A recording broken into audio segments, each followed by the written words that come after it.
Are you ready, Billy? I'm ready. I'm ready too. Welcome to the Elvis Workshop.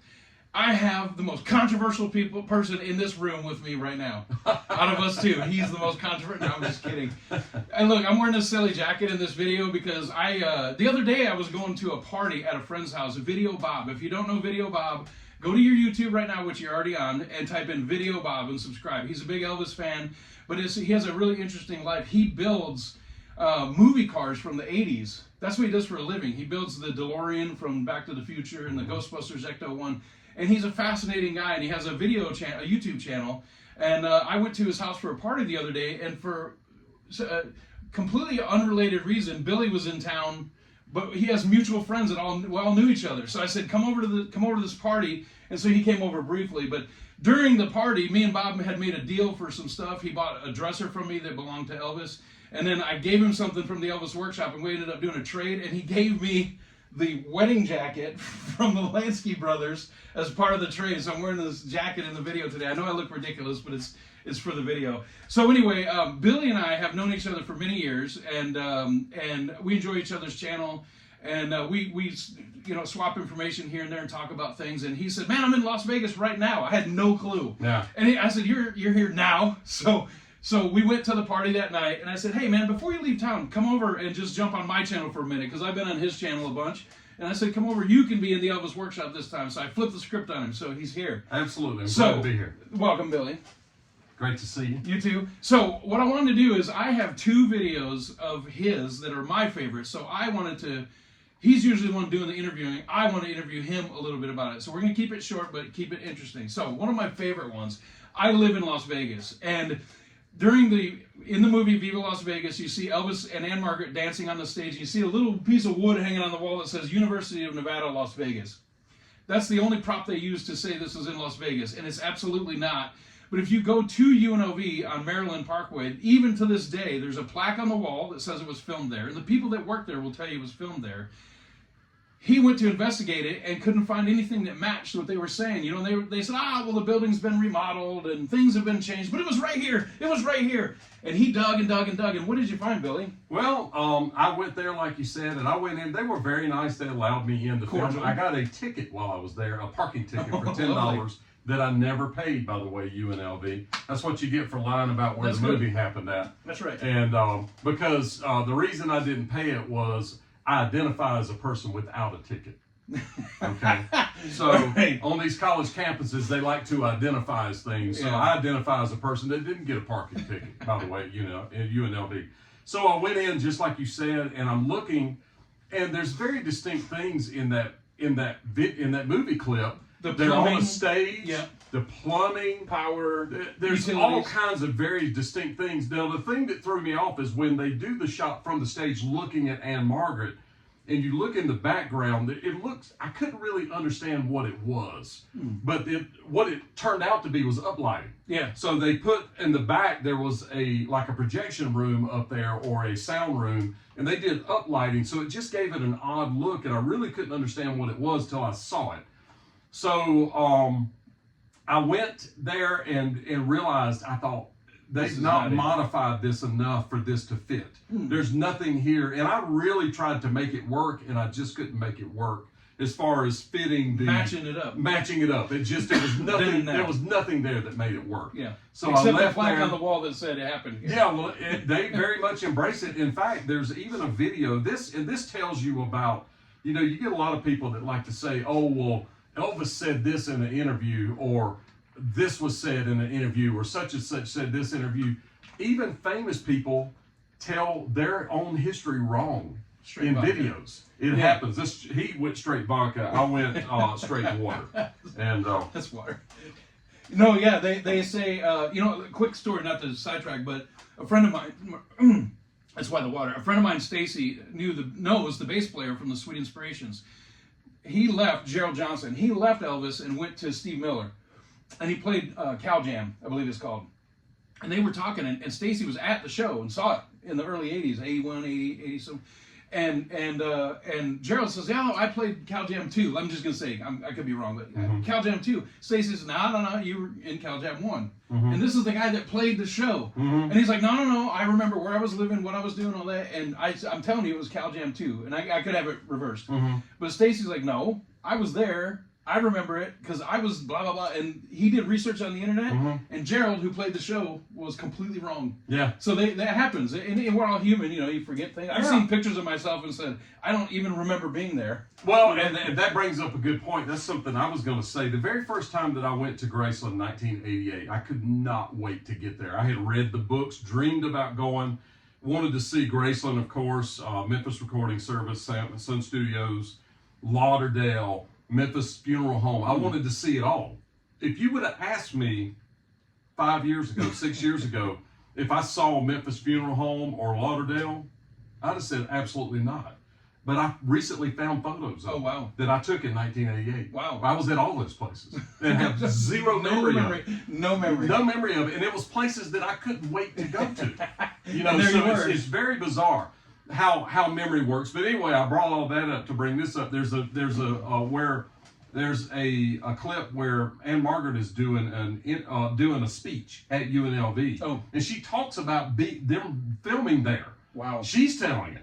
It just did not happen. So anyway, how did you find where it actually happened? So I was digging, and I found some details about that. It was filmed at, I guess is it Sony Studios? It's directly across the street from Sony Studios. Right. If you go to Sony Studios, which is where, if you go back to where Elvis and Joe were on the bicycle and all that kind of stuff, that happened. It's directly across the street on the corner. So outside, so the movie studio is like a campus with a wall all the way around it for security purposes and stuff.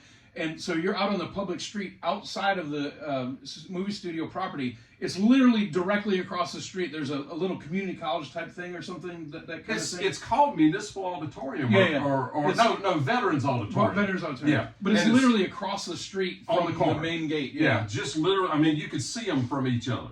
So I had found some clues that it may have been there. So when Trey and I, what's the name of that town that's in? Studio City, or it's not Studio Culver City. Culver City, that's it. So we went to Culver City, and I pull up and I see the place, and I see this across the street, and I go, "This makes more sense." Okay, so having no idea if we could even get in. So we pull up out front, grab our cameras like we always do, and I'm walking through the front. There's this giant thing that looks like, from my memory, it's like a giant film strip. In a waterfall type thing in a pool. Yeah, it's kind of like a memorial thing. A memorial thing. So I see that, and I walk up to the front door, and I'm thinking, it looks abandoned. It looks like nobody's there. It's closed. I pull on the door, and it opens. Yep. So we walk in. And I can attest to this being true. I've done this like 4 times. Yes. Same place. Just walk up and pull the door. Yep. It's open. You walk right in. And of course, it's in a good part of town. So it's not a place where people would go in there and destroy it or steal things. And so we walk in and walk through, and it opens up, and I'm like, oh my God, this is it. It's like walking onto a film set. It is. It is almost identical down to the nail in the wall. There's been very, very, very small minor changes, but it looks like they just filmed there last week. All the things you mentioned earlier, the plumbing on the wall, the utilities, the stage, the stripes, the stripes on the basketball court, the level of the stage, the shots from behind when they show Ann Margaret shaking her tush, and you can see the second level. It is all like it just got filmed last week. It literally has. If it's changed, it hadn't changed much. It's shocking to walk in there and go, wow. There's no doubt it was filmed here. It's stuck in time. What's funny is I went one time to the back because I went once and the front was locked. I went around to the back and there's a little office with a couple workers in there. And I asked them if I could go in. They said yes. But I showed them, there was a glass wall there and they were behind it. And I took my phone and I slapped it against the window and showed them the video of Elvis in there. They had no clue. They were shocked. They were shocked. They were like, holy crap, Elvis Presley was in here? I said, yeah, it's in the movie Viva Las Vegas. They had no clue. That was actually the best part of the whole trip, was to show them that. Was great. That's one of the fun things about doing what we do, is you get to sometimes show someone that Elvis was at their home, in their business, and they have no idea. No clue.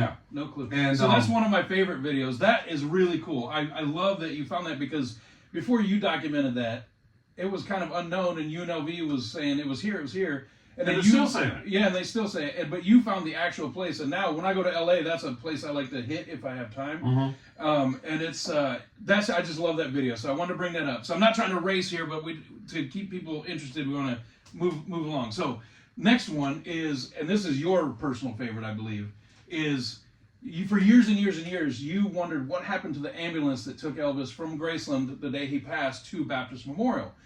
And, there's urban myth and, it's destroyed or, it was crushed in a, car crusher or whatever. It doesn't exist. It's in private hands. Who knows? And you searched for years and years and years. And then you finally got a tip one day from a gentleman. Yeah. And it just seemed Mac like McQueen. Mac McQueen. It seemed like a lark. I watched the video and you're in a dark, like I keep, every time I watch it, I'm like, please turn the light on. Nobody will turn the light on. Well, what it is, flashlight. It's his house burned. So there's no electricity in the house. Oh, that's right. That's what it was. So he took me in the basement of the house. That's what it was. Yeah. I had forgotten that. So I just remember it was in a basement. When I'm watching it, I keep thinking, somebody turn the light on. But they're looking at things with a flashlight, and then he just out of the blue brings up the ambulance, and you're like, whoa. Let's talk about this. Yeah. That, to me, is one of my favorite videos. So let's talk a little bit about the finding it, and then the display at your museum. Okay. All right. So first, I want to talk about the hearse. He's got a hearse right here.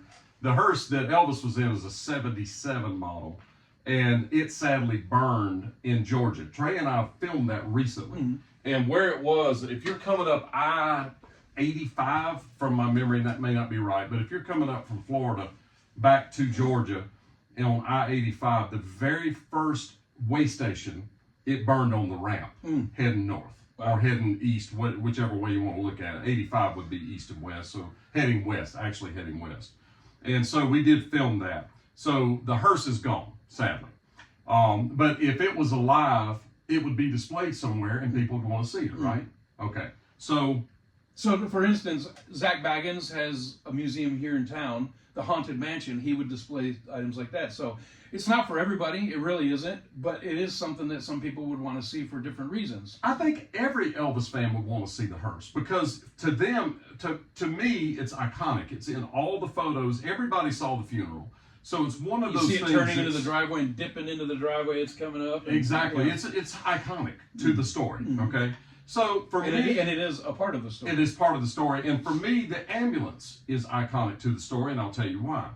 Because I was about 13 years old. It would have been 78 from my memory, and I went in a convenience store. And at that time, after Elvis died, everywhere you went, you could find Elvis on the Enquirer, National Enquirer. You could find Elvis magazines where it told his story. You could find Elvis records. The Colonel put records back out. Sure. Yep. So you could find all these Elvis-related things literally everywhere you went. If you went to Family Dollar, you went to a convenience store, wherever you went, or the dollar store, there was Elvis stuff in there. So I took it in because I was interested like you. Yeah. I was just taking all that stuff in. I went in a convenience store, and on the counter, they had a little, how they'll create a cardboard display. Sure. In the display was posters wrapped up in plastic. You know how they'll wrap them in plastic. Yep. And I bought one, and it was a poster of the ambulance. Oh, wow. I took it home, put it on my wall. Oh, wow. And so for me... This is, by the way, news to me. I've never heard this. So as a 13-year-old kid, having that poster in my room, that was part of my Elvis experience, okay? Burned in my brain. I never knew that I would see it, much less own it. Yeah. But that was one of the things that I had in my room that was Elvis related, because that was part of the story. And to me, Elvis, and I'll say this, there's some people that give a little pushback, like, well, I really don't want to see that. Well, first I would say if they didn't have it, Elvis will still be laying upstairs. That's first. So I don't think anybody wants that. Okay, right? Right. Okay. So I did not see that one coming. So, nobody wants that, do they? No. Okay, so that's first. Second, it's part of the story. It is part of the story. It's a sad part of the story, and it's unfortunate, but it is part of the story. And they didn't run over him with it. They tried to save his life with it.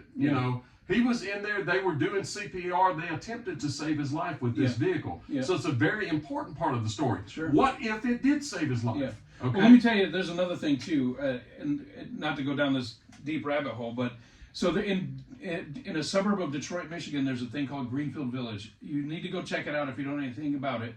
In Greenfield Village, they have, I believe, 5 presidential limos. One of them is the limousine that Kennedy was in when he was shot. It's on display in the museum. They also have the chair that Abraham Lincoln was sitting in when he was assassinated. They have both of those at Greenfield Village. So as odd as it is, or weird, or however you want to look at it, it is all a part of the story. That limousine is on display, and little kids see it every single day. Most, they have no idea what it is. But there's a marker there with pictures of Kennedy in Dealey Plaza in the limo, right next to the limo. So it's not like it's an odd thing to have something like this available to be viewed.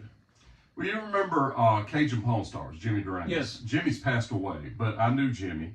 He owned the ambulance that they transported MLK in. Oh, yeah. And it was in the pawn shop in Louisiana, in his pawn shop. Well, the Hank Williams Museum in Montgomery, Alabama, they have the Cadillac that he died in. That's right. On display. That's right. They won't let you film it or take pictures. You can't film it or photograph it, but it's in there. It's there, and it's the vehicle he died in. And in Memphis, in the Martin Luther King, the Civil Rights Museum, they have the 30-06. That now it's not the one. They have the bullet. Yeah. In the museum. Exactly. And so they have all these things that are related to these things in there, and it's just history. It's part of the story. One more thing to add, and I know you've been here. In Houston, Texas, they have the funeral museum. Yeah. And it has hundreds of different items, and they have hearses, and they have coffins. They have all, so it's not out of line to have this display, and it is a part of the Elvis story. Yeah. And for me as a kid, it was just this thing that I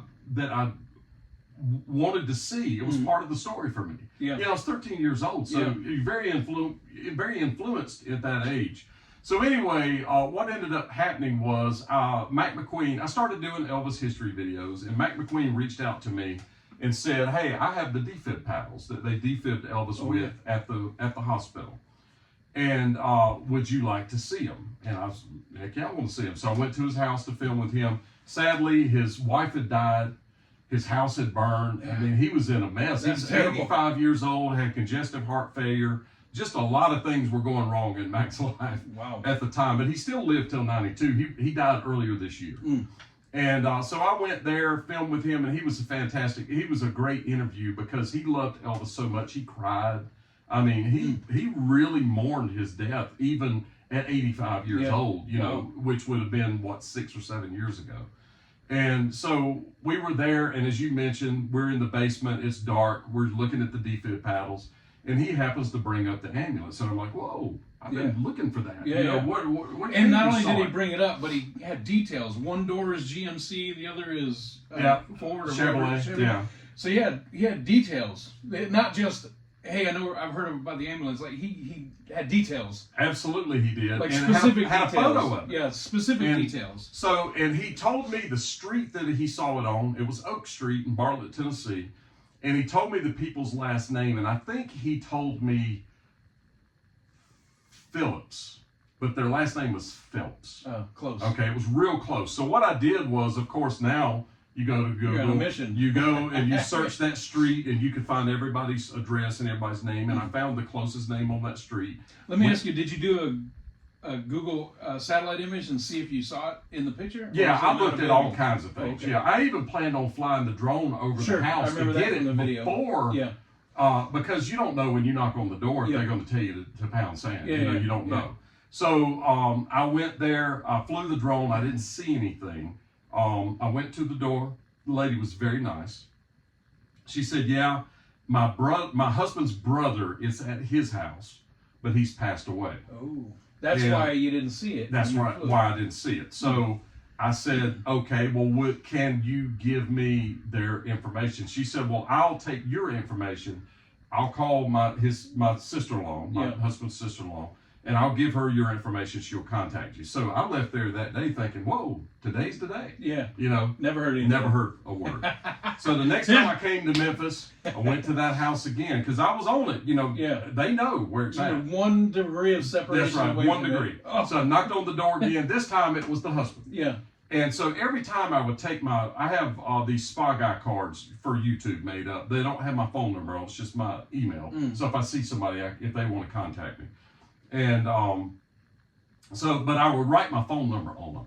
So next time I saw him, same story. It's at my brother's house. I'll tell his wife, And so that kept on for years. Wow. Every time I came to Memphis, I would go there, and crap. it's way out of the way in Bartlett. When I say way out of the way, it's probably 10 miles off of I-40. Okay. So it's not way out of the way, but there's nothing inconvenience. else there, Yeah. you know. So I went over there, and I went over there, and I went over there. But every time they would do it, they would give me another clue. They would say something like, well, she lives in this neighborhood. So I went back during the winter and flew the drone over that neighborhood, trying to find it. No luck. I mean, I did all kinds of stuff looking for it. Digging and digging. And it's just sitting out there. That's right. So August the 16th, 2018, 41 years to the day that Elvis was in that vehicle. Trey, the very first time Trey and I filmed together, his channel was Globetrotting with Trey. And I met him the same time I met you in 2017 at the John Daly event. Okay. He was there with Dean Nikopoulos. So we had spoken a little bit back and forth, but the first physical meeting of us together was at this convention in Memphis in 2017. Anyway. And he, I filmed with a Sony NX Cam, NX30U. Trey does too. So we had that in common. When he saw the camera, he was like, hey man, I filmed with that same camera. I've never seen anybody else with one of those. That's a great camera too. And it's a great camera. It's the sound and the video of it is unbelievable. And there's an extra one floating around Memphis somewhere. Yeah, there is. And I still tried to find it. In fact, I got his car was broken into and they stole his camera. Well, they didn't even break in. I was in a graveyard looking for Uncle Vester's grave with someone. And I didn't think to lock my truck. It's a graveyard. You know, so they pulled up on the other side acting like they were looking at graves while one of them was looking at graves while the other one was getting in the vehicle. And the person I was with, they stole her pocketbook and all of her ID and her money. By the time we figured out that we had been robbed, she already had them buying purses over at a place with their credit cards. Sorry. Just that quick. But she was able to stop it, you know, but it's the inconvenience of going and getting your IDs and all that crap. I didn't mean to peel that scab. Well, no, but it was worse, sadly, for her than it was me. But my camera got missing. And the main thing was, I've got plenty of cameras, the footage. I filmed in the church on Macklemore that morning. And I just recently got back in that church after, that was over 5 years ago. I never got back in. I got in recently. Oh, good. And so that video will be coming out very soon. And so that kind of got fixed. But anyway. So this is the first day you were filming with Trey. I'm filming with Trey so I can get off the track easy. And I had done a story with Rex and Elizabeth. When I went to Germany, I learned the story about Elizabeth being Elvis's secretary and his girlfriend. And she lived at the Hotel Grunewald with Elvis. Behind the scenes, Grandma put her and Rex together. They started dating. She came back to Graceland in 1960, and she told me, by the way, that she brought all of his pills back in her suitcase on the airplane. And so she flew back with Grandma and Vernon, lived at Graceland for about 2 weeks, ran away and married Rex. Yeah. And Elvis got mad with both of them, never spoke to him again. Yeah. Okay, so that's a true story. So I found out that they lived in Sevierville, Tennessee, which is not three hours from my house, and I go there often. My family has a cabin there, and someone in my family, an extended family, and so we go there and stay in the cabin. So anyway, I went over there, met Rex, interviewed him and Elizabeth, and then I started really looking at their history. And there's photos of Elvis and Rex with the limousine at a house. And I asked Rex, I said, where did this happen at? And he explained that what it was him and Elvis were coming back from Fort Hood.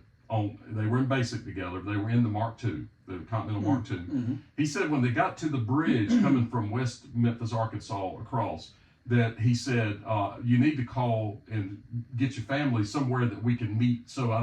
He lived in Dresden, Tennessee. Elvis didn't want to go all the way to Dresden, so he was going to have somebody meet him somewhere, and that was a house in Bartlett.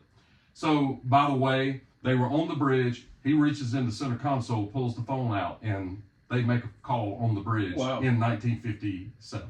Okay. Wow. So or 1958, I'm sorry. 1958. After the Army. That's right. Well, it'd been basic training. Right. Yeah. Yep. So it'd been 58. So he made a call from the car to a family member in 1958. Right. Wow. You know, you only do that kind of stuff with Elvis. So anyway, he remembered the road that house was on. He said, I don't know how to tell you to find it, but, you know, there's very good pictures of it. Yeah. So he remembered the road, and what it was his sister's husband's family that owned a car dealership. That was their house. So he gave me enough clues I could figure it out. So that week, during Elvis Week 2018, I had a list of things. What I would do is make lists of things to film for my next story. Places to hit, sure. But I did not put going to that house on the list because sad to say, I had more or less given up. I'd gone, this is not going to happen. These people don't want to tell me. I don't know what's wrong, but it turned out they were estranged. They were not talking. Ooh. Okay, that's what it turned out. And because that happens when people die in families, people get mad about whatever. It happens a lot. And so anyway, Trey and I went to this house over on this road in what did I say the name of the town was? Bartlett. Yeah, in Bartlett. And this goes back to something that we talked about earlier. This guy had no idea that Elvis had been at his house. Okay, so I got to go up, knock on the door. The guy worked for FedEx, had a FedEx uniform, and I said, "Hey, did you know Elvis? Are you an Elvis fan?" Of course, everybody's an Elvis fan. Did you know he was at your house? No. So we got to show him photos. That's pretty cool. It's really cool. Yeah, it's a good video. When we were done, and that's on my channel, The Spa Guy on YouTube. So when we were done, I was like 3 blocks from that Oak Street address, and I told Trey, I said, I wasn't planning on going over there, but it's only 3 blocks. Let's do it again. Let's do it again. So I went over there, and Trey was with me this time, and I got my business card out, wrote my phone number on it like I always did. I walked up to the door and knocked on the door. It was the lady. I said, "Ma'am, I know you're tired of seeing me." and I said, "But it I am. It is of the utmost importance that I know where that ambulance is at." She said, "You kept coming here, and we kept your cards. We had a stack of them. Wow. On our desk." And I looked at them one day, and I thought, what is this? What does this guy want? So I pulled the card down, and I looked you up on YouTube, and I watched a couple of your videos. Now I understand what you're doing. This is her name, address, and phone number. Wow. So she could have called you. Yeah, but she didn't. And but that day is what's wrong with people? But it was meant to be that day. Sure, it was God ordained, I believe. So that day we drove straight to that lady's house. How far away was it? It was maybe 7 or 8 miles, not far. It was in a neighborhood. So you couldn't have just happened upon it? No, and it was a large neighborhood, large homes. So let me ask you a question. Did you think at any point, because he said that his brother had passed away, to try to do genealogy, like find out his brother's name and try to find that address? Well, I'm sure you did a bunch of digging. I did all kinds of digging, looking for different things. Did you find out how he acquired it or? Yes, I can tell you all that. Okay. Yeah. So what happened was these were large homes in a neighborhood that had large lots. Huge lots, like 5-acre lots type big, stuff. Massive. Big homes, big lots. So it was a thing where even if you flew over the neighborhood, it's a big neighborhood. So it would be, and it was in the very back. So anyway, we go there, and of course, the first thing I'm going to do, my formula is when I pull up somewhere, I fly the drone, I do as much video, I get everything I need to tell the story, and then I'll knock on the door. Sure, be prepared. And be prepared, because if they kick you out, you don't want them looking at you going, "Hey, you don't need to be here," and you're trying to get your food. Why are you flying that over here? So I do all that stuff ahead, kind of like the Hillcrest house. I filmed everything I need to tell the story, and then ring the doorbell, and they open the gate and let us in the house. So by the way, all the years I've been going there, I've never been in the house. He goes there, ding, and they let him in. Yeah, I mean, the gate opened right up. I've been there with people where they rang the bell, and they're like, "No, hit the brakes." Yeah. And I've been there so many times. I always take guests when I'm in LA. I go by just to take a picture of the house. Never been in it. He goes there once. Ding. Yeah, come on in. Makes a whole video. So for him, they say it's private property. Hit the road, Get out of here. And so anyway, I go there, I film. I can't believe I'm seeing it. And the beauty of it was, because Trey was with me, you would have never gotten my perspective. Yeah, he filmed you. He filmed me, my reaction Great to video, it. by the way. And I think it turned out well. Now, I said something in it that was controversial, as you mentioned. I'm a little controversial. I called it the Holy Grail. And well, for you it is. And for me, it doesn't mean it's the Holy Grail of all Elvis stuff. It means it's the Holy Grail for me, because when I don't want to knock that water off, because when I was a kid, you were that little kid. I couldn't believe, I was 13 years old again when I saw it. Yeah. And so it was that kind of thing. But I just made a new video, kind of an updated one, to talk about the Tiger Man Karate Dojo Museum by Spa Guy and it being there. And I cut that out of it because because what will happen is somebody will hear something in a video and they can't get past that. So I took it out. Take it out of context. Yeah, and it's completely out of context. So just for me, I had searched for it for so long. So it was like, oh, I cannot believe I'm looking at it. Knock on the lady's door. She's very, very nice. And this is the story. This is what happened. So I mentioned that I believe that this day was God ordained, and I believe that the Bible says that the steps of a good man are ordered by the Lord, and he delighteth in his way. Though he may fall, he shall not utterly be cast down, for the Lord upholdeth him in the palm of his hand. That's what it says. So I believe. Say the verse, and I'll put it on the screen. Yeah. And say the verse, and I'll put it on the screen. Okay, the steps of a good man. No, the verse in the Bible. Oh, I don't remember, but you can Google it. I'll Google it. Okay, I will. And so anyway, I just believe that God ordains certain things to happen, and the reason that I believe that is in this chain of this story, the chain of custody, if you will, of this story. If one thing doesn't happen, the Tiger Man, this right here never happens. I don't have the ambulance. None of this ever happens. You know, this was based off of a place to put the ambulance. Yeah. Okay? Yeah. So none of this happens. So. And by the way, real quick, I stayed at that dumpy little 7 hotel, whatever it's called. Right next door. It's literally next door. I stayed there years and years ago before I knew to stay in better hotel. Yeah. I was just trying to, on a budget, close to Graceland. So I've actually stayed there a couple times, and it's literally next door to what was the karate. Yeah, you could see it from the hotel. And I had no clue back then. I'm staying there. I'm a huge Elvis fan. Yeah. I'm staying in this hotel, and I just see a brick building next door. I have no idea that that's where Elvis practiced karate. For years. Yeah. Anyway, back to the story. And there's videos of him in the building. Yeah. And all the famous karate pictures that you see where Elvis is standing on the red carpet. Yeah. That's in my building. Yeah. That happened there. So what ended up happening is her husband was a Memphis City cop. He actually worked Elvis's funeral. He was an Elvis fan. Oh, okay. And so he knew Elvis personally, as a Memphis City cop, because Elvis hung out with the cops a lot. And a friend of his called him and said, hey, the Elvis ambulance is coming through the auction today. If you don't get over there and buy it, the people that are buying are crushing. So it's going to disappear if you don't go get it. Wow. It's 1991. His name was Terry Phelps. Wow. And Terry went over and bought it, paid $1,200 for it. Wow. See, I don't know this story. I don't believe I know this story. I remembered either. Yeah. That is interesting. Yeah. I had no idea. And that's how it all happened. So think about this. If that dude never called Terry, the ambulance is gone. Yeah. Okay? So now fast forward. I mentioned Mac McQueen earlier. Mac is the guy that had the defib paddles. So when he got the defib paddles, and the way he did that was he worked at Baptist Hospital that day. He saw the ambulance come in. That's why he was fascinated by the ambulance. He saw it come in, and he said normally they would turn the lights and sirens off, slowly back up, take the person out. He said what caught his eye was he was working on his workshop. He could see the emergency room out the window for where he was working on his machines. What caught his attention was they didn't turn the siren off. So he looked down there. He said they threw it in park before it came to a stop. It screeched to a halt. Wow. They jumped out. They opened the doors, and he said they had guns on. He had never seen that before. Now, I don't know why they would have guns. It's clearly Charles Crosby and Ulysses Jones. Ulysses was in the back. Charles was driving. Charles died in 1981. Some people say under mysterious circumstances. I can't prove it, but the family won't talk about it. So there's a lot of things there that I'm working on. So anyway, he said that what he witnessed was they ran around, they opened the back doors, they pulled the gurney out.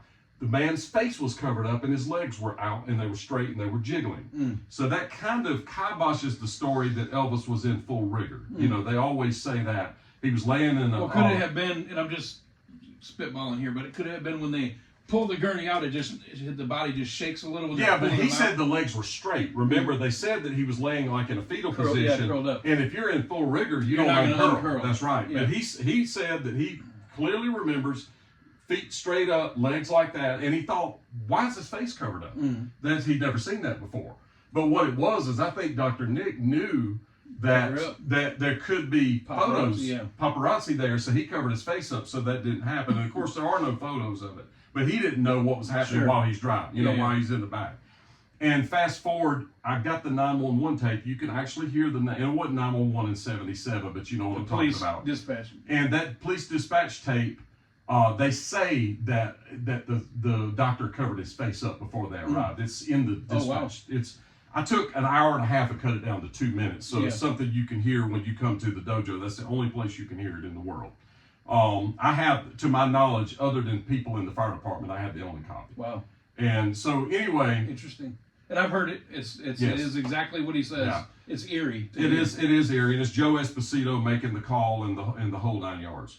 So what ends up happening is he said that he told his boss, man, there's something weird going on down there. Let's go see. So they went down. He said there was a tunnel that went under and came up in the emergency department. They went through the tunnel, came up, stood outside the emergency room door, and they heard him defibbing them in there. Clear. Heard him. He said they defibbed him 6 or 7 times from my memory. I think that's what he said. So after he said that they waited, nobody would tell him who it was. They just said VIP. He left and started going through the tunnel, and he ran into a nurse crying, and she's the one that told him that it was Elvis, and he died. And so he went back, went back to work, and then a few minutes later he thought about it, and he went to the emergency room, in the room that Elvis was in, and marked the defib paddles, got the serial numbers off the machines, and he followed those through the system for 16 years. Wow. And it took 16 years before they would have thrown them in the dumpster. Yeah. And he, and one of the pieces actually ended up in the dumpster. He didn't get it, so he's got a replacement for it, but he has the actual defib paddles. He marked the cuff. He cut a V in the cuff of the defib paddles. And the serial number for one of the machines, the other machine is not the one, but it's identical to the one it ended up being disposed of. But that's how I ended up finding out about the amulet, that it existed. So the chain of events. Okay, so think about this. The way he heard about the amulets was when he got the defib paddles, he had a neighbor across the street that was a fireman. So he wanted to show him the defib paddles, and he was showing him the defib paddles, and the fireman's looking at him, and they're talking about it. He said, I sure wish I knew where that ambulance was. He said, wait a minute. My friend bought it. Okay? Wow. So you see, that's how he ended up. Mouth, yeah. So that's how he ended up finding where the ambulance was and going there. And it was at the first house on Oak Street with car parts in the back of it. And this guy, by the way, where the ambulance was, if you watch the video on Billy's channel, there's a fire engine back there. Yeah. And there's a bunch of overgrowth trees and stuff growing around it. So he collected these items, it being from his work, what he enjoyed, but he grabbed that ambulance because of the Elvis connection. Yeah, and he was an Elvis. Elvis He started out back, and it just all the stuff grew up around it. Yeah. And so it wasn't just the ambulance. There's other items on the property too that he collected. Absolutely. And the guy, if you ever see the photos of the hearse coming out during the funeral, where it's coming out and everybody's, he's one of the cops standing to the left of the gate. Wow. Yeah. The guy that bought the ambulance. Yes, there's a couple of cops standing there, and just, he's one of the cops standing to the left of the gate. So let's fast forward. So all this happens, all these years, all these trees and stuff get up.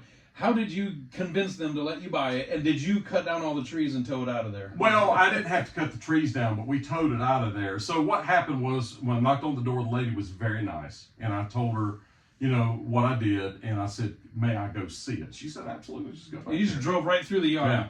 So we drove. And there's even quite a ways back there's there. There's a pond. It's a big yard. It may be more than 5 acres. It's big. Yeah, it's big. And it's way in the back. And it's way in the back. So she was a nurse, by the way. And so when I got done, we went back there, filmed. I came back up, and I was talking to her, and I said, that needs to be in a museum. You know that, right? And she said, yeah, it does. And I said, so does that mean it's for sale? And she said, yeah, of course it is. Oh, wow. And I said, okay, well, let's talk about that. So we talked about it a little bit that day, and it took about a week from my memory of negotiating. And what I did was, we negotiated a price that I felt like was fair. I even did a thing, because she's a widow. In the Bible, it talks about that you're supposed to take care of widows and children, okay? So I did a thing where she actually, if tickets are sold that are related to seeing the ambulance and that kind of stuff, she gets a portion of the revenue, because I believe that's biblical. And so anyway, we made a deal. I had a rollback come pick it up. I was there. I filmed it. And I took it all the way back to my shop in Hendersonville, Tennessee, in Nashville. And it stayed in my shop for years and years and years. And because I didn't have anywhere to put it, I didn't want to tell anybody I had it until they could come see it. I remember, by the way, this was years ago. He called me and he goes, I'm going to tell you something just because I want to tell somebody. Yeah. He goes, don't tell anybody, but I found the ambulance and I bought it. And then he told me, a bunch about it. And I kept it, but so I knew about it. But he's like, I can't tell anybody. I've got it stored, but I just wanted to let you know. I actually have the ambulance. He's just so happy. and look, now let's think about it from this standpoint. I'm also trusting that is the ambulance. I'm basing it off of her husband purchased it, yada yada yada. All these different things. But you've done your due diligence to make it. Is absolutely okay. So that's what I wanted to tell you. So 2020, we buy the karate dojo. which is the Tiger Man Karate Dojo Museum by Spy Guys. Address? The address is 3217 Luciville, Lucibill Road. I'll put it right there on the in screen. Memphis, Tennessee, 38116. And the way you get there is when you come off of I-55 onto Elvis Presley Boulevard, the very first stoplight is Brooks Road. So when you're on the freeway, because some people may not know the freeway name, it's the 240 or the 55, whatever, the loop around the city. When you go and exit off of the freeway onto Elvis Presley Boulevard, as soon as you come to that light, that funky two-way intersection where there's a curb in the middle, there's the Tennessee Welcome Center right there, and right behind it is Hernando's Hideaway, that big white bar right there. Just turn right there, and you go 2 blocks, and the Karate Dojo is right there. So I'm going to put the address here, but it's so easy to get to. If you're going to Graceland, when you exit off the freeway, you're on Elvis Presley Boulevard, just take that first right, and it's right on the left about 2 blocks down. 2 blocks, yeah. It's Hernando's is right the there. first left, Yep. and we're the second left. It's right and the there. reason it was there was so Elvis could have a place It's close to convenience. Graceland to come practice karate. It's convenience for Elvis. And interesting thing about the building, not to go off the track so far, but the building has no windows in it. I find that to be fascinating. It has the front doors, 2 doors that are glass, and they may not have always been, but they are. But the whole entire building has no windows. That's right. It's fascinating to me that there's no windows in it. And Elvis It's could go interesting. inside there and shut those front doors and shut the doors to the dojo, and fans Total couldn't gawk private, at him. yeah. He could just Be private. be private and be Elvis and not think about. Charlie Hodge said that Elvis loved 2 things: music and karate, and not necessarily in that order. Yeah. So it was a place that he could come, get away from the world, get away from all the hardships and the things that he was dealing with, the pressures of being that famous. It seems like there would be no pressure to that, but now that I'm on this side of the story, there's a lot of pressure. You know what? There's a small paperback book that I have over there called "I Got You, Elvis, I Got You," and it's a fan-written book. It was her diaries that she took at the time, and they chased this man every time he would leave the house to go to the movies. They were out there stalking him, and he went to University of Tennessee. No, I can't. I don't want to say the wrong spot, but he went to a local college in It was Las University Vegas, of Memphis. Yeah. and he went to play racquetball. Yeah. And there was a small hallway in between the dressing room and the racquetball court, and he had to sit on a little bench in there because that was the only place he couldn't be seen. And these people, in the book she writes, he thinks we can't see him, but there's a little slatted window, and I'm able to look through and see him sitting on the bench. Like, he didn't have any moment of privacy at all. They would run red lights to try to ditch the fans chasing them.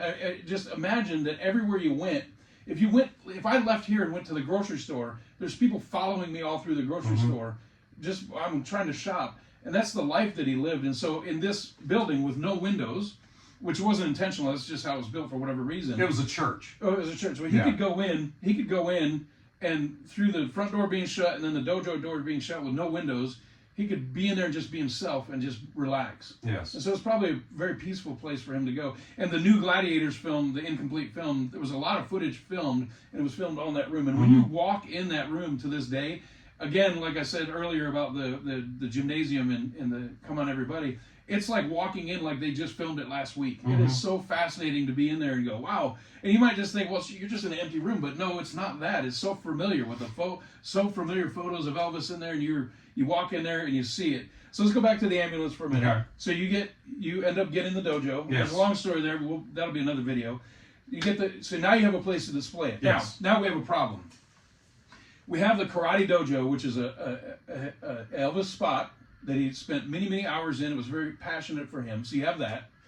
And you have a large collection of memorabilia, which you have on display. But you have the ambulance. And this is the problem, is some people get very emotional, which is understandable. Some people think it's a negative thing. Like, they don't want to see it. They would say morbid. Morbid, would be the yeah, number. yeah. And I would like to remind you that Elvis is buried in the backyard, y'all. Okay. That's a fair point. Yeah. And Elvis would sometimes himself go to the morgue and view dead bodies and stuff like that. at Memphis Funeral Home. Weird stuff. So, but now you've got this beautiful museum, and I have to tell you, I've been to a lot of museums. I've been to all kinds of places. This is one of my favorites. And when it closed and then reopened, we spoke on the phone. I knew it was going to reopen before most people, and I told him, I'm so happy for you. Really, so happy it's reopened because it's just such a great. It's done by a fan for fans. And it's a legitimate Elvis spot, and I love it. If you have not been here, you're doing yourself a disservice by not going. And if you're not going because of the ambulance, there's a workaround. So Billy, what would at least 2 different workarounds be if you wanted to go to the Tiger Man Museum, the Dojo Museum, but did not want to see the ambulance? What would you say about that? Yeah, well, if you don't want to see it, you could ask that. You could go in and see displays and just turn around and go back out the way there's you came in. There's a curtain that's pulled. Yeah. That literally blocks it. The curtain goes from the ceiling to the ground, and the ambulance is basically like a little slip, almost like a garage, and it can be closed, so you don't have to see the ambulance. If you feel like you want to go there but don't want to see that, you don't have to. And then the other thing would be going back. Just going backwards, and it's the very last thing that you see in the museum part before you come into the dojo.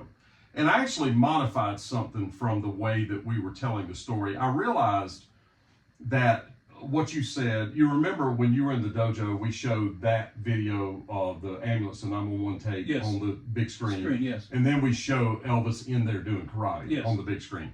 I put a video screen in front of the ambulance where we do the 911 tape there now. Oh, and the reason that I did that was, and the other thing was, I was doing the 911 tape last.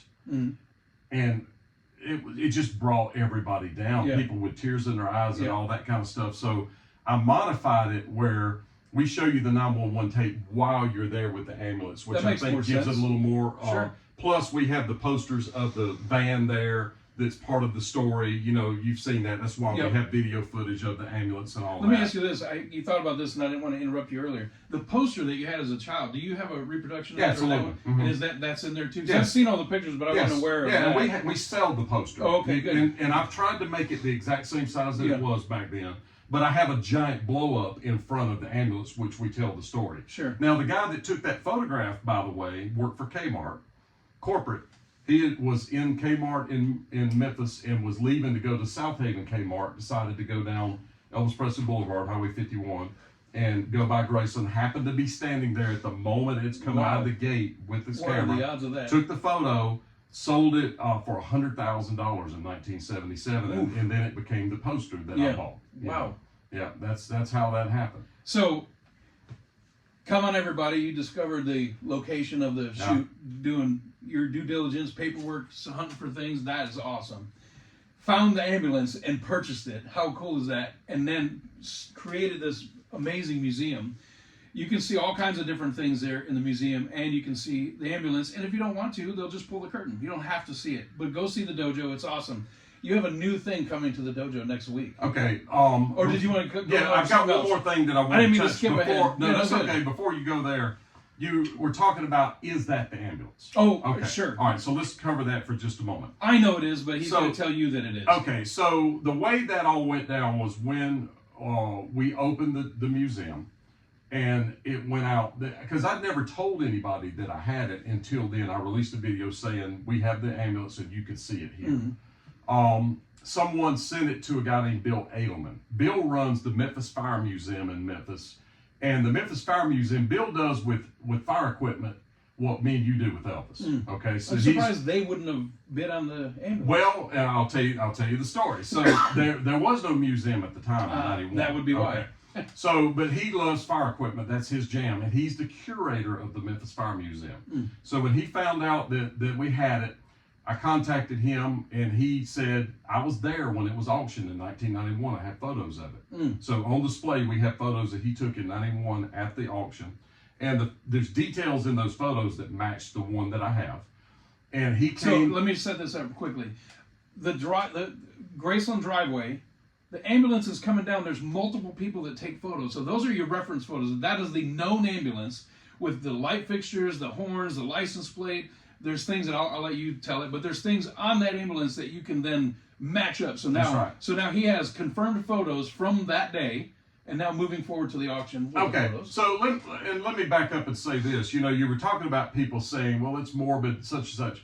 We're not presenting the ambulance as an ambulance. I'm presenting it as a fan story. Because what we have is I have 3 different perspectives. And what I mean perspectives, 3 different people that took photos or videos that day. And so the odds of us having a video of that in 1977 is astronomical. But yet we do. But we do, and I tell you the story. Part of the display is telling you the story of how we have a video. then two different photo perspectives that we know of. There may different be more angles of the same exact That's right. shot. And the thing is those people that were there August 16th, 1977 at 2:30 in the afternoon had no clue. Had no clue that Elvis was dead. Yeah, it could have been Vernon. It could have been somebody fell on a ladder. It could have been anything. They just happened to be there at that moment. So that tells you how many photos and how much of a fan perspective. And by the way, I have 6 photographs from the lady that took photos that we did not know existed. We found them in 2021. She died. Her family sold off all of her Elvis stuff, and they were in a photo album. Oh, wow. And so I got those in 2021, so they're part of the story. So it's a story about fans more than it is a story about the ambulance. Mm-hmm. You know, all these fans happen to be here at this pivotal moment in Elvis's life or death, the end of and the end of his life.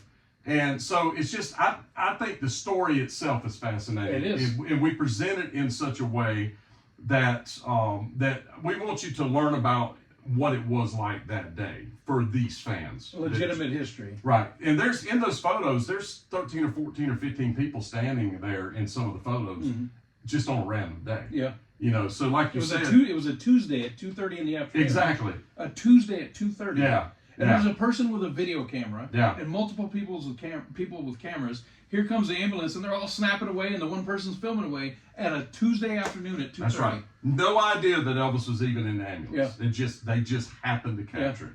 So I just think it's Incredible. fascinating. It's incredible. And so anyway, the Bill Edelman came to the dojo. We filmed the videos on my channel, and the number of the ambulance is F479. So the fire department would inside the door jamb would hand paint a number. And so, of course, he knew it was an ambulance because he had photos of it, but we opened the door, we verified the number. And then on the maintenance paperwork that I got with the ambulance, where the F479 would normally be, it says Elvis Unit. Elvis Unit, Yeah. And so Bill started with the fire department in October of 1977. So he wasn't there in August, but he was there when it started, and that was one of the first pieces that he kind of attached to. So what he told me was that in 1987, it was used for 10 more years, so it was retired in 87, that they put it in an Elvis tie. You know Lauderdale. Yes. Okay, and the Elvis would be in the triangle. Yes. You remember the stories about the triangle where they would play guitar under the trees and they played. Yep. Fire station number 1 was in the triangle. Okay. Okay. The ambulance was in fire station number 1 for 4 years. Wow. Okay. Inside the triangle where Elvis would play when he lived at Lauderdale. The fire station's gone now. It was torn down recently. But what they did was kept it in there. They even disabled the steering so nobody could steal it. They took the tire. Memphis, They took the tie rods loose and won't go. and took the tires and did them toenailed so they couldn't steal it from the fire station because they would open the doors and leave. You know, and leave with the fire trucks. So in 91, Bill told me that the lady that was kind of over all that didn't see the importance of the ambulance, so decided to auction it. Oh, wow. And they bought it for $1,200. Wow. You know, and kept it in his yard, in his brother's yard for 27 years until I got it. Just sitting out there in the humid days and the rain and all that. Yeah. Just sitting out. In fact, when you opened up the back of the video, of the ambulance in the video, there's like a beer bottle in there and spider webs and a Tim McGraw CD, which is on display at the dojo. Why Tim McGraw, I don't know, but it's in there. But it's sitting way out in the back of the property. If you see the video, he drives right through the field, and it's way in the back by a tree line, and it has overgrown bush and trees all. You can tell where they had mowed around it. Yeah, small pine trees literally growing right beside it, right next to it, right up against it. You know, and. So then you got it, grabbed it, took it to Nashville. Followed it home on the rollback and got it there. But I was going to tell you another thing about the Bill Edelman thing is the Fire Museum is very well done. If you get a chance to go, it's really, really cool. They have a lot of interesting stuff, but they're working on getting me a gurney that would be age appropriate to go in there. I don't have the gurney, and there's supposed to be a seat. Where's the paddles? His son called me. He passed away, and his son called, and I talked to him about the paddles, and I told him I would love to have them on display at the dojo. They haven't decided what to do with them yet, but maybe at some point I'll get them and put them on display there at the museum. But I have other stuff that's related to the funeral, Bob Kendall, which was the funeral director, he died at 51. He was a black belt in karate under Kong Ree. You know, he had his own type of karate. Yeah. I have his gi. I have his black belt that Kong Ree gave him. I have a lot of things from his life. I have his manuscript. He wrote a manuscript. He wrote a book about the funeral, all the stuff behind the scenes. Bob is the guy that decided that Elvis would be in that mausoleum. Vernon didn't choose that. Vernon was too distraught. He said, I need you to find an appropriate place for my son. So he's the one that chose that spot. Let's back up so we don't forget, because you mentioned something and then we didn't go into detail on it.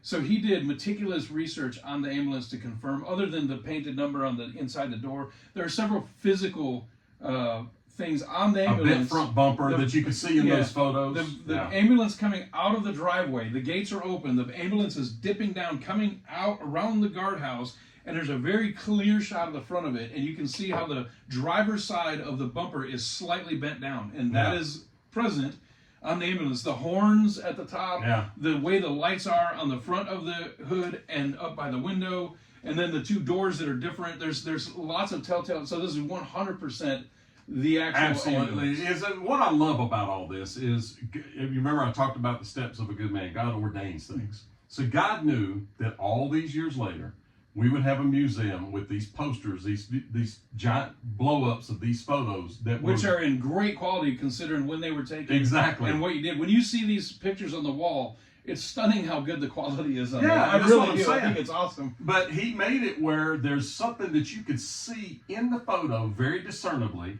that you could see right there. You know, you know what I'm saying? So it's hard. It's hard as hell to bend a bumper. Yeah, it's really hard, and you don't bend it back very easily. Yeah, and if you know anything about Memphis, they don't fix stuff.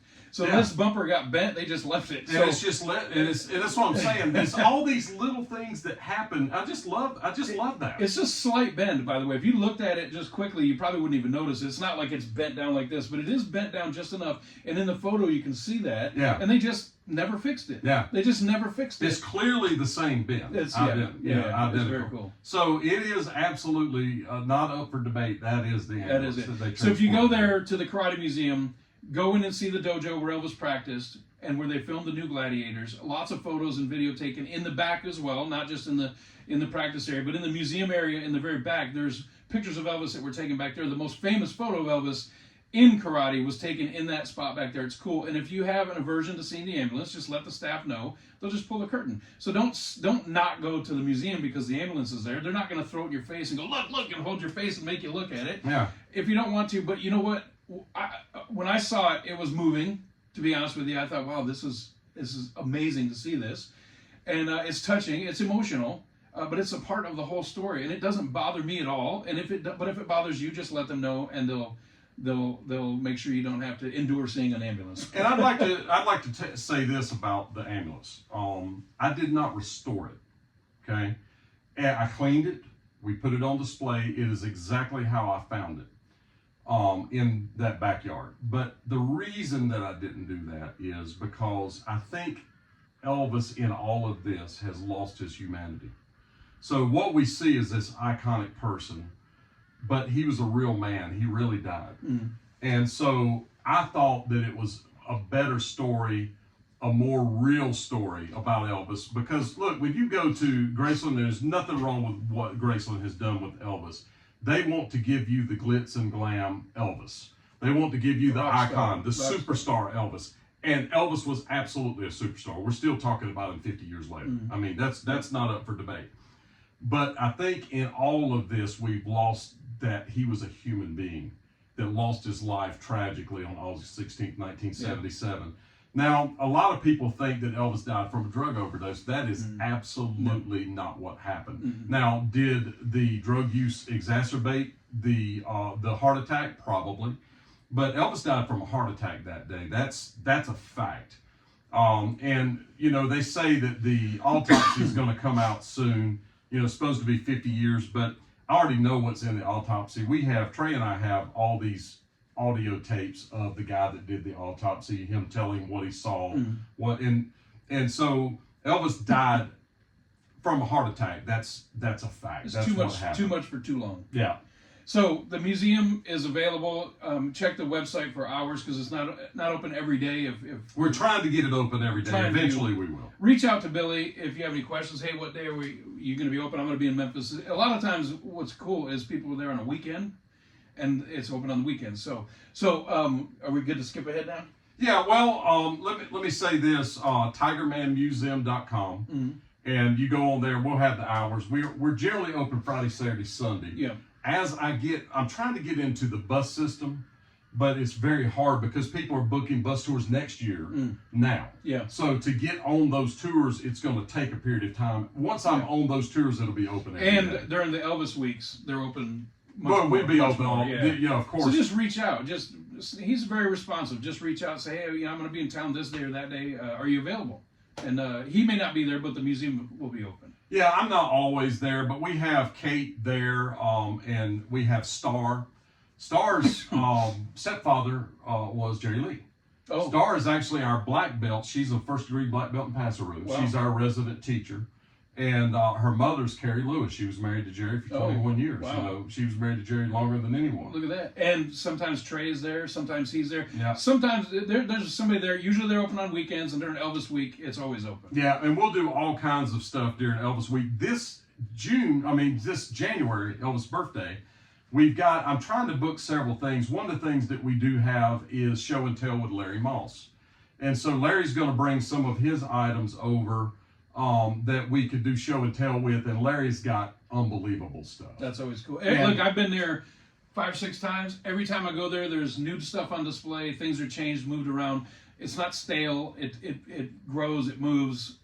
You're shorting yourself if you don't go. I'm trying not to turn this into a big commercial for it, but I'm a huge fan of it, really. And we're friends, but I'm actually a huge fan of what he did. I mean, a lot of people think about things, they dream about things, but he actually did it. Like me with my little album here, it's only one little LP, but a lot of people think, man, I wish I could put my own record out. I actually did it. Yeah, I have my own record out. Yeah. And my friend Warren, he's been wanting to write this book for 20 plus years, and we talked about it, and I hooked him up with Henrik, who has a publishing company, and now the book is a reality. You did something much larger and much more financial exposure, but he found a legitimate Elvis spot and opened it for the fans to go enjoy instead of it being another business in there or closed down or mowed over. And so I'm a big fan of it. So again, not to be doing a big commercial for him, but you're shorting yourself if you don't go here. You really are. And if you're not going because of the ambulance, you're making a mistake because you don't have to see the ambulance, but go. Yeah, and Elvis was there. That's not up for debate. He was absolutely in that building a lot. And it's a cool building, too. Yeah. You walk into the gift shop in the front, you got all the bathrooms. I know it sounds silly, but it's actually really cool. It's an awesome building. Even if it had no Elvis connection, it's an awesome building. Do you have something new coming to the display? Yes, yeah. Someone sent me, I did a replica, if you will, of the Jungle Room. Everybody's familiar with the Jungle Room at Graceland. And the reason I did that was a couple different things. It was kind of a happy accident. I don't know if you even know this. I don't know if you remember this detail. Well, let me say something real quick first. As the story goes, and he may know more or discount this as a false story, Vernon, apparently Elvis's father, went out shopping one day, came back and told Elvis, man, I just saw the ugliest furniture I've ever seen. Elvis said, well, where is it? And so he went and looked, and it was the Jungle Room furniture, and Elvis said, oh, this reminds me of Hawaii, and bought all of it. So now, if that story is true or not, I don't know. That's what they always tell you on the tours, or they used to. But it's that type of Polynesian style furniture, so go ahead. It's carved with a chainsaw is how it's made. Yeah. Very, very odd wood that's very specific. The name of the company is Whitco that made the furniture. They're still in business. I talked to the Whitco people. Yep. And I'm trying to they make little mugs and stuff now, which I would love to have to sell. But we haven't ever worked any of that out, but I've worked on it. So anyway, I had to when I was designing the museum, I needed to make a way to get in it and to get out, to make a circle. So I was just going to build a hallway.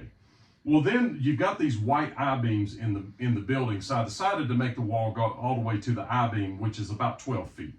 So when you've got something, and actually I'm telling you wrong, I think it's 10 feet wide on those sides. That's about right. And so when I built that wall and I was building that, I was trying to decide what I was going to do. So I thought about doing the living room because you could make that blue couch, make a giant long blue couch, and do it that way. But then I thought, that's a thing, but the Jungle Room's so iconic. Everybody knows what that is. So I built a version of it even with the green carpet on the ceiling, the beams in there, the square lights, the whole 9 yards. Wood panel. Wood paneling is as close as I can get it. The tap lights, the light switches are exactly like they are, which was top of the line in '77. The lamps. Not knowing that I could get the furniture. Okay, so I built it before I bought the furniture. Okay, Nice. before I found the furniture, but there's a little bit of a karate tie. That is, when Elvis went to Donald Furniture to buy that, he was wearing a karate gi. Oh. Because TKI is directly across the street upstairs. Oh, okay. So him and Linda went. Yep. The reason that I know this is I interviewed a lady named Doris Landerman. And Doris's friend was the manager of Donald Furniture. Called her and said, hey, Elvis has got an appointment to come buy furniture today. If you want to see him, you better be here. So she went, and she was acting like she was in there browsing. Yeah. So she wasn't acting like she was his friend. But she was there with Elvis. She said he was wearing his karate gi. So I did not know that until after the fact. I did not know that until just now. Yeah, so see, that's kind of a tie between the two. He, by the way, bought her a statue, like a little cherub. Oh. He saw her looking at it and said, do you like that? And she said, yeah, I do. He said, put that on my tab. So she got a cherub from Elvis that she still has. Doris Landerman is her name. You can find the video and the interview on my channel on Spa Guy. So anyway, it's kind of a happy accident that all that tied together. Yeah. Well, my friend Rick Crofts right here happened to have a Whitco piece that is it a llama? It is a giraffe. And so it's a giraffe. It's a magazine rack. And it's a giraffe. Okay, so it's got a long neck, and you stick the magazines on the sides, and that's actually how I ended up here today. Yeah. You messaged me and said, "Hey man, I'm getting ready to ship this to you. Where do you want me to ship it to?" And you were packaging it up, and I said, "Well, I happen to be in Vegas. I'm in Las Vegas right now." And we hadn't even talked in a little while. So I guess since August, since you were there. I've searched Facebook Marketplace, eBay, this kind of thing, and I happened upon that one day, and actually I found another one in California, but I found it, and it was local here in Las Vegas, and they wanted an incredible amount of money for shipping and all this stuff. Anyway, I talked to the guy, and I bought it, and I've had it for several years, and they are not cheap, by the way. This furniture is hard, it's ugly, it's hard to find, and it is not cheap. For a couch, a chair, an ottoman, 2 end tables, I paid $8,000. Yeah, it's not cheap, and it's not incredibly comfortable.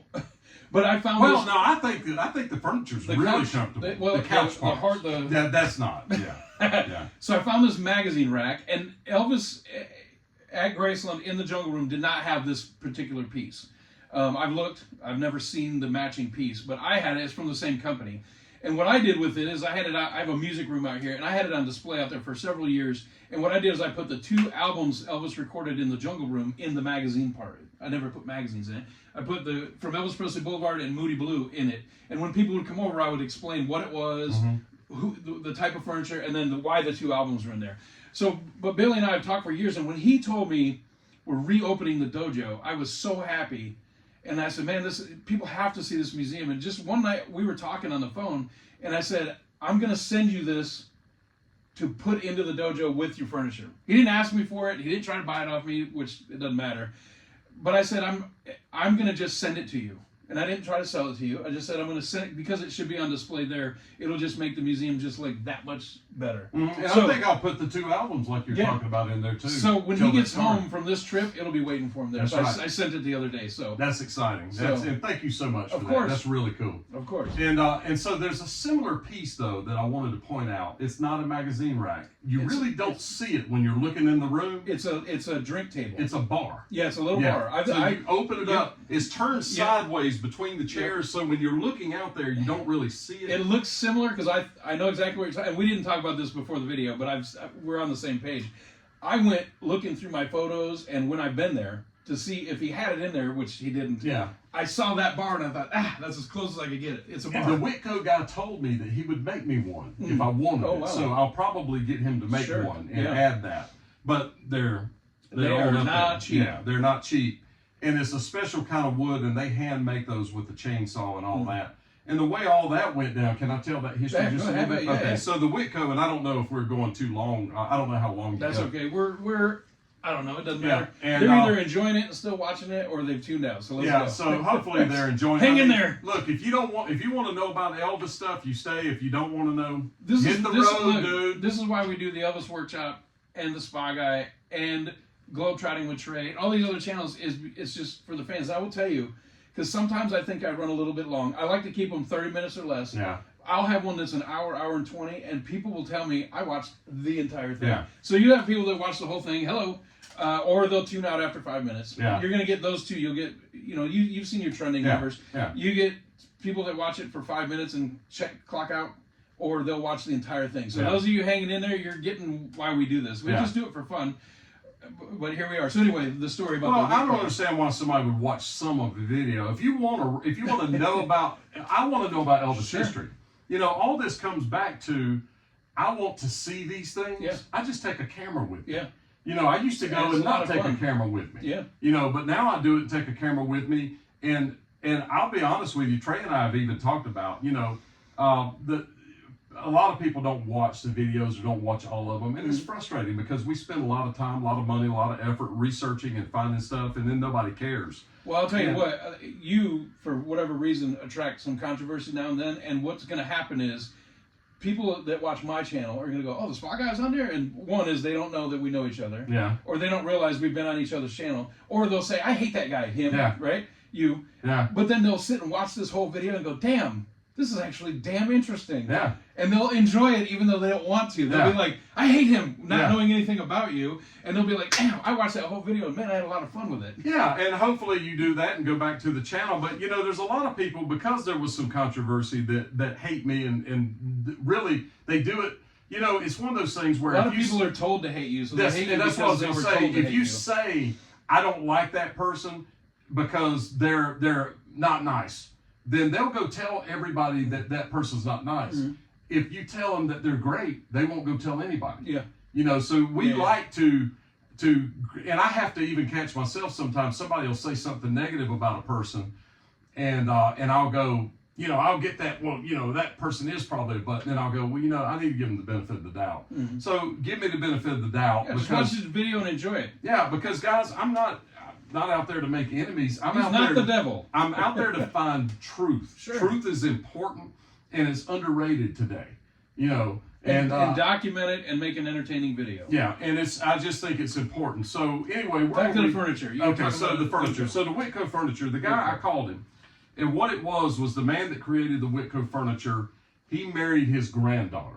But he learned how to carve from that guy. He's dead now, but he learned how to carve from him, and that's their business. So it's the granddaughters and her husband that run Whitco in their Furniture business. now. Do they to this day advertise, "Hey, we're in the Jungle Room at Grayson"? Do Yes, they use absolutely. That? Okay. And they should. But they don't do big pieces like furniture so much. They do small things now, like little tikis and cups and things like that. But they take advantage of the Jungle Room. Absolutely, as you should. Yeah, absolutely, because that's what made Whitco furniture iconic. Yeah, that's why it's so expensive now. Yeah. And I could. And they are hard to run across. You next to never run across this. Well, that's what I was going to tell you. I could kick myself before the museum. This would have been 2019, I would assume, because the museum started happening in 2020. I saw an advertisement on Facebook Marketplace in Nashville for the couch and 2 chairs for $3,000, and I saw it and I went, I'm not paying that. Well, I thought, if I buy it, where am I going to put it? My wife's not going to let me put it in the house. Never knowing that I would need it. Yeah. But I could have gotten it for those 3 pieces for $3,000. It was right there in my town. Let me add one to that. So the Bordello living room that Elvis had in Graceland, when he passed away, the living room did not look like it does now. Yeah. It was all red with red shag carpet, red everything, red. Do you remember the Discover card commercial years ago? The Attic. Mm-hmm. The Attic. It was an antique store called The Attic, and it was a credit card commercial. That's here in Las Vegas. It burned. The building burned. And they've moved to a smaller and they're much smaller organization. But it was that company that was in that commercial. I think it was Discover Card, but it was The Attic. I walked in there in the original building, previous to the fire, of course, and I walked in and I saw a full set of the red Bordello furniture. Wow. It looked exactly like what was at Graceland, and it was only like $2,200 or something. I had nowhere to put it and couldn't afford it. Yeah. By the time I could afford it, I went back and it was gone. Somebody bought it, and it's in probably somebody's house, but it was and they probably don't even know. No clue. The red furniture from the living room. That wasn't the whole set. It was like a couch and a love seat and an ottoman or whatever. It was like 3 or 4 pieces. but it was the exact same furniture that was in the living room at Graceland. Wow. Now, fast forward, so I didn't get that. Fast forward about 2 years ago, one of my honey holes here, which I'm not telling you because you're not going to come shop under me, Mary. I found a red chair, just like a chair like this, just a single chair, but it was that same. The guy wanted astronomical numbers for it, like $600, $800 for it. I just passed on it, and it was gone. I went in there a couple months later, it was gone. But yeah, this furniture is so hard to run across, man. And then when you do see it, it's astronomically priced, or you're on vacation somewhere and you can't transport it back. And it's just. So to find a piece or a whole set is awesome. I found the couch in Baltimore, Maryland. This was in the middle of the build out of the dojo. I was in there working on it, but I knew I had to have it, so I purchased it. I found it on, I think, Facebook Marketplace, and I reached out to the lady and I told her, and Trey and I made a trip up there. And while we were going, we filmed Roanoke, Virginia, we filmed Richmond, we filmed Washington, D.C., we filmed Baltimore, of course. Elvis. Baltimore's where. Baltimore. Yeah, that's where Dean DeCopplis hit his head on the cargo door on the airplane. Yeah. And had to go to the emergency room. Was Baltimore, and so there's a lot of different stories that happen in all these different towns. So when we find a piece, I use that as a way to go and film other stuff as well. Well, it doesn't make sense to just drive by it and then not film it. Exactly. And then they mow the venues down. Like you guys, not to get off on a tangent, but you guys just filmed a basketball arena or a gym that was just torn down that Elvis performed at. Yeah. So if you don't film it, it's going to be torn down at some point. Right. Or not preserved properly. So if you're making a long trip, you're going to hit all the spots along the way. Well, I'm going to tell you something you may not know in Palm Springs that Elvis rented the house next to Jack Warner's house. You know the story. He would rent the guest house. Yes. Jack Warner's house is gone. Oh. It's flat. Wow. It's gone. That's the story that Greg McDonald tells about. It's in Greg McDonald's book with Marshall Terrell. Marshall's a good friend. He's been on some podcasts with us, and he writes a lot of Elvis books. And he wrote Colonel. He wrote a lot of cool books. He's got a new book out about serial killer, and Greg tells that Greg ended up being kind of raised by the Colonel after this. Yes. He was. Greg McDonald lived in Palm Springs, and he was a kid at the time. And he grew up around Colonel, not so much Elvis, but he was around Elvis, but he was around Colonel. And Greg unfortunately passed away a couple years ago. The Colonel took him in when he was a kid. He kind of had him like be a gopher around the house and do chores. And one of the Greg's stories that he told all the time was that he was a small little child, and Colonel wanted the air duct cleaned in the house, so he sent him through the air duct to clean it as a little kid. So he was a really nice guy. He's actually in that picture on the wall there. He passed away. The way he met Elvis, the first time he saw him, he was in Jack Warner's house. Yeah. Okay, changing. His dad I think his dad was an evangelist. So they were usually traveling, or either he was an evangelist or he worked at a carnival or a fair. But they traveled a lot. Well, the Colonel didn't want him traveling like that, so he lived with the Colonel and his wife. And so anyway, and when I say that, he was about 16 years old when the Colonel took him in. So he basically, he finished high school living at the Colonel's house and went on to do a lot of amazing things in the music business. Yeah.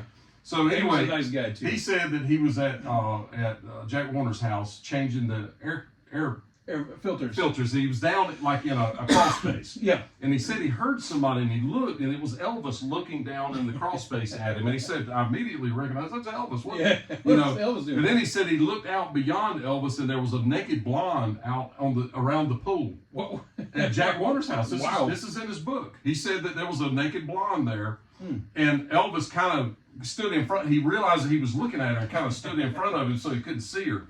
But Elvis was so this is, I guess we're probably at the end of the video, so this is a fascinating, a lot of people are not listening, so they're going to miss this little tidbit. They're going to miss this. Okay, so think about this.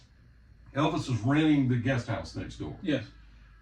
He's at Jack Warner's house, there's nobody home, with a naked blonde, at the swimming pool, about 1968. Okay? After 1967. After May anybody 67. that knows the history, just think 67, 68. And so he's just hanging out next door with a naked blonde at the pool. And it's in Greg's book, in Marshall's book. And so that's Elvis. Like Trey said, He got married, but the next day he was still Elvis. And you were talking about buildings going off, and we're so off the track, but I'm enjoying the hell out of this. Filming, if you don't film, they're going to be gone. Like the dentist office. Yes. From the last night he was alive, and also the podiatrist that was right next to Graceland. Yeah, is now a parking lot. That building was there for decades and decades. And Graceland owns that, by the way. And now it's just a parking lot. It's dirt. So let me say this about that. So I have the Glory, I have the drone. Yeah. And so Trey and I were there, and I was trying to get the drone to fly so I could get an overview of that swimming pool because that's iconic. Elvis was at this swimming pool with the naked blonde. Yeah. You're close to the airport. And I'm too close to the airport. So it would fly up about maybe 100 feet, and then it would immediately come back down. It did it one time. So I got a shot. This time I've got a smaller drone. If it's less than 250 grams, you can unlock it, even close to the airport. Okay, so I have a new drone that I haul with me for that very purpose. I've never been able to fly over the Honeymoon House, over the Chino Canyon House. It's too close. Over the Palm Springs Racket Court, Racket Club, or which Marilyn Monroe was discovered there. I've never been able to fly over Jack Warner's house or the guest house because I wouldn't fly. Yeah. Now it will, so I got all that footage. Oh, he was just in Palm Springs yesterday. So I went and flew the drone over all that stuff. And so that'll be coming up on the channel. I flew over all those houses. So this time, sadly, the house is gone. So you see how quick that can happen? Yeah. We were just there maybe 2 years ago, 3 years ago. Down. Now they're building a new house there. It's completely flat. That's a shame. Literally gone. That's a shame. And it is a shame. So that's why it's so important when we go somewhere that we get the footage because you never know. See, the Bono gym that you were talking about, the gym? Yeah. I've been planning on filming that for years. In fact, I went into Arkansas the year that they painted, the Black Lives Matter painted on the fence at Graceland. I had an appointment to go to B&K and film with Butch Polson. And I called Butch, I said, man, they've painted, so I need to go film that. And while I was there, my wife was in North Carolina, so I had some time. And I thought, well, I'm going to go into Arkansas and film. So I went, there's 18 Elvis locations in Arkansas, towns that he played in. I filmed 15 of them that over the next couple of days. But I never went up to Bono, up in that area, Batesville, all that. Well, now they're tearing the gym down. And I was like, if we don't go right now, it's not gonna be anything to film. Right so now. I went, and you saw the video. Yeah. I mean, they've torn down both ends of it. I was able to get the door that Elvis entered and exited out of the dressing room to play that show, and it's in the dojo, it's in the museum. Oh wow! But cool. Now the building's razed. It's completely gone. It's literally gone. And so I was able to grab that door, though. That was a cool piece. Nice. And there's a saying on the door, like, because it's basketball. No, it says something like, it's something about winning and losing, which I thought was interesting. And it was probably there. When he played in January 55. That's no, January 55 is not right. That's, boy, these all run together. January 55 is Little Rock. Messick. Messick High School. It's Messick High School close to Mid-South. That's another place I just got into. Messick is the high school that Duck Dunn went to. Steve from Blues Brothers, Steve. Belushi? No, not Belushi. No. Steve. I don't know. The guitar player for the Blues Brothers band. Both those guys went to high school there. Mm-hmm. Guys from Booker T and the MGs, they all went to this high school. Green Onions. So an interesting Elvis story, and we'll stop with this because you probably need to hit stop and we'll just do another one. No, and so Messick High School, I've been there several times because it's close to Mid-South. And it's in a bad area. It's in Orange Mound, which is a real high crime area. But now all the stuff that's going on, they're cleaning it up. So I was over there close to Mid-South, and I thought, I'm going to just ride over to Messick and see. I've been there many times, but I was never able to get in. And Elvis played there January 1955, and what's interesting about the story is I can't document any other time that Elvis did a concert for political reasons. Oh. Okay? So, and it is really not political reasons, but I just think it's fascinating. Bob Neal's son, Sonny Neal, and that's really not their last name, it's not Sonny Neal. Bob Neal I think is his middle name. Right. So I can't think of their last name, but is it Furlong? It's more like a stage name, like Vince Neil. His last name is Wharton, so he goes by Vince Neil. Is it Furlong? I have no idea. That may be. Yeah. And they may not be right, but it's something like that. So anyway, Sonny was running for student council. So he wanted Elvis to come do a concert to bolster him running for student council. So he did a concert in the Messick gymnasium, or Messick auditorium, I should say. And it still looks just like it did. Yeah, very vintage. And it's closed down. In fact, on the front doors, they have these no trespassing signs that they put screws in. Oh, wow. You know, over the creases of the two front doors when they go together. So I thought, no way I'll ever get in there. So I go over there, and I'm not going to tell the rest of the story, but I'll tell you. But I was able to get in, let's just say that. And I was able to get in, and there's some photos. A crowbar in the... well, I can't say how it happened, but it did happen. But anyway, there's photos of him in there. Now, it looks like the stage was extended a little bit based off the photos, but there are photos of him in there. But I was able to film inside there. I got to tell you, hold on, I don't want to interrupt him because he's rolling right now, but I got to tell you, he's been in so many more of these spots than me, but I went to Shreveport, and I went into the municipal auditorium with permission with somebody, staff, and to walk around these old venues and see these gymnasiums or whatever they have in there. And a lot of these places in the old South have never been upgraded or updated, so they look just like they did back in the 40s and 50s and the 30s, whatever. And they still use a lot of them now. So when you go to these places and you go into what would be the artist dressing room, not Elvis's, but just the artist, but Elvis would have used it, and then you follow the path out to the stage and walk out on the stage and see and have all this, this wood stages and all this. It is so fascinating to do this. So when you go and do these things, it's so cool to see all these different venues. And I've been to a fraction of them compared to what you have. But it never gets old, and it is so fat. Like the start of the video, the Come On Everybody. When you walk in, you see those hardwood floors because they use it as a gymnasium and a stage. It is just fascinating to see this. So it's awesome to have these things documented because sadly they do demolish a lot of these at some point. But once you do get into them, before they demolish them, a lot of them have never been upgraded. So they look just like they would have, relatively, to when Elvis would have performed there, or Johnny Cash, or Carl Perkins back in the mid to late 50s. And it's just, there's such a rush to walk in and get, when that person at that venue goes, yeah, come with me. Oh, there's just this rush. You're like, oh, yes. Film. And then you go in there and you see all this stuff, and then the person will tell you, no, they didn't come through this way. All the artists will always come through this way, and they'll educate you on the building, and then you film it and all that. And there is a rush to it that if you've never done it, we can't explain to you. Now, he's done it way more than me. I'm not trying to jump on his train, but I've done it a little bit, but it is awesome to do this. And you just go to all these little small towns. If you listen to the interview Elvis did at the Houston Astrodome concerts, and he was at the hotel. He's in the white karate gi with the red jacket, or the opposite, red shirt with the white jacket. And he's got the coal sore on his lip and his hair sticking up like this. He talks about Texas. And he says, man, I played every little town in Texas. I was at Gladewater. He says, man, if there's a little town, I played it.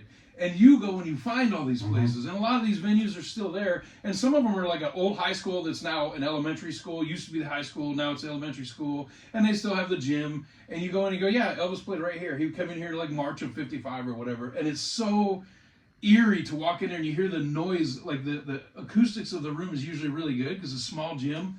And you see the old bleachers. And just to walk into these venues and see this, there is such a rush to that.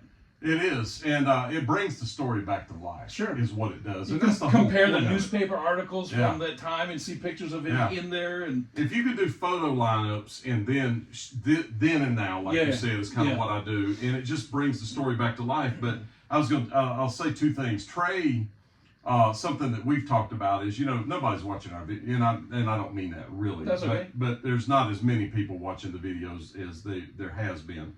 And so Trey goes, well, what are we even doing this for? And I go, man, it's the fun of filming. Yes, it is. We go film. So when we get out of that vehicle and we're somewhere and we're getting ready to go in, and it's just a rush, like you said. It's like you get there and you just go, wow, I cannot believe that I'm here.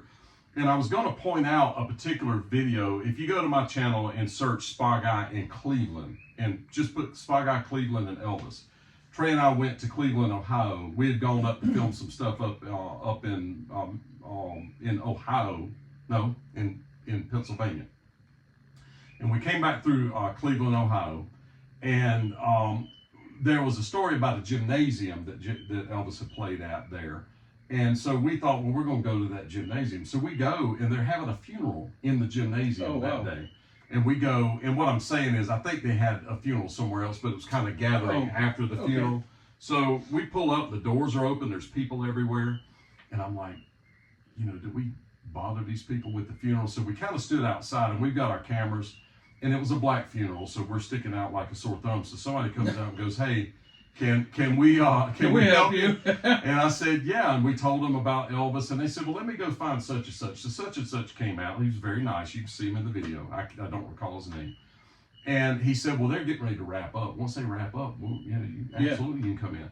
So we go in there, and there's a photo of Elvis in this particular venue, and over his head you could see an AC vent. Oh.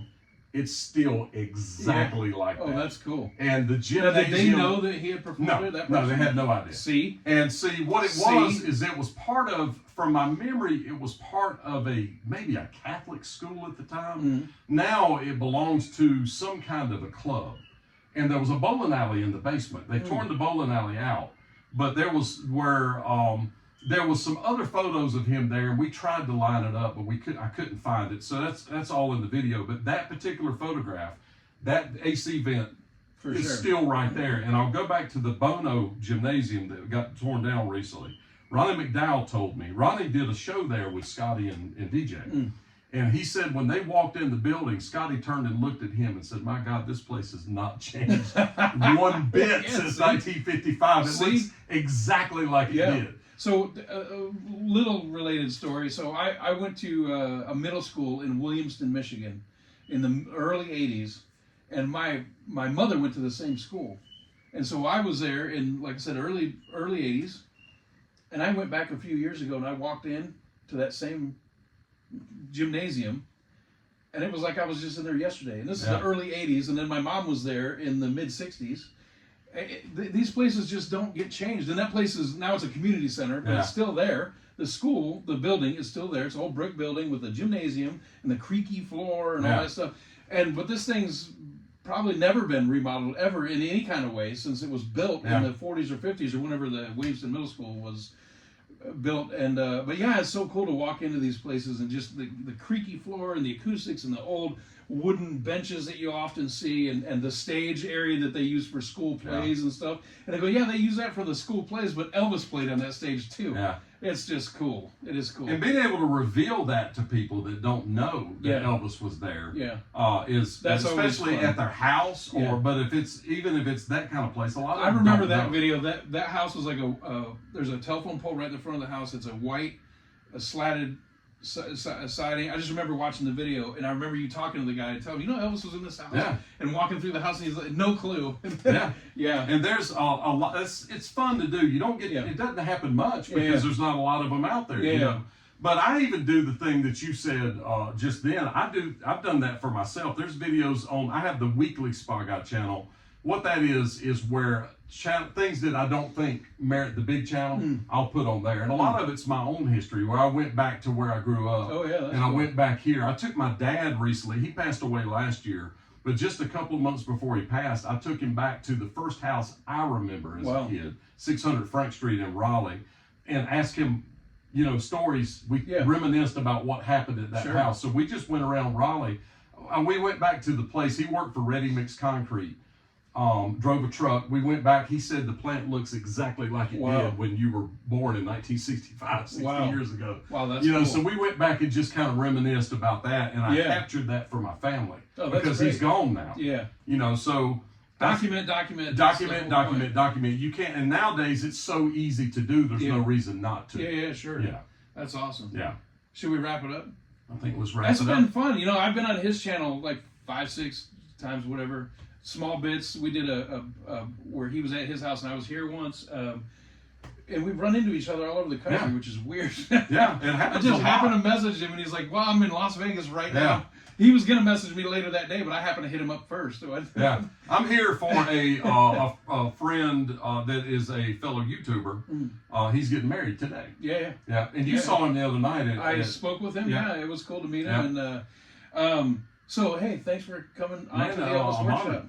And Be in the Elvis Workshop. yeah, you know, Yeah, people pay to come in here. That's right. I made that up. yeah. If you got a song, I can. All right, hey, look, thanks for watching. We appreciate it. Look, we just do it for fun. We're just Elvis fans, and we just sit around. And you know what'll happen is he has somewhere to be later, but we're going to turn the camera off, and we'll probably sit and talk for another hour about the same stuff. I don't know his time schedule, but this is what we do: is we just sit and talk about stuff like this. And it's so fun to involve you and let you into what we do in our world. It's just a lot of fun. We're just fans like you are, and we just enjoy, and we just like to document it and share the Elvis experience with everybody. So hopefully you like the video, and if not, oh no.